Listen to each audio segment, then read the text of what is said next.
अस्सलाम वालेकुम नाज़रीन, आप देख रहे हैं सरेआम। मैं हूं आपकी होस्ट सुंबल ज़िया। शामिल करते हैं आज की अहम खबर। Report Raza Akram Mughal Mirpur university of science and technology must में एसएसपी मीरपुर खुर्रम इकबाल ने बतौर स्पीकर मेहमान खसूसी शिरकत की। एसएसपी मीरपुर खुर्रम इकबाल ने अपने लेक्चर खिताब में नौजवानों को कानून की पासदारी, सोशल मीडिया के मुस्बत इस्तेमाल, मंशियात के नुकसानात, साइबर क्राइम, रोड सेफ्टी और शहरी जिम्मेदारियों के हवाले से आगाही फराहम की। उन्होंने कहा कि नौजवान नस्ल माशरे का कीमती सरमाया है और उनकी मुस्बत तरबियत और रहनुमाई एक मजबूत और पुरअमन माशरे की जमानत है।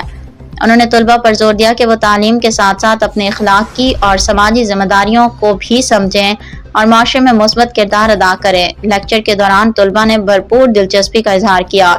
आखिर में सवाल और जवाब की नशिस्त हुई जिसमें तलबा के मुख्तलिफ सवालात के जवाब दिए गए। यूनिवर्सिटी इंतजामिया ने एसएसपी मीरपुर खुर्रम इकबाल का शुक्रिया अदा करते हुए इस लेक्चर को तलबा के लिए इंतहाई मुफीद करार दिया। मजीद खबरों और अपडेट्स के लिए देखते रहें सरेआम।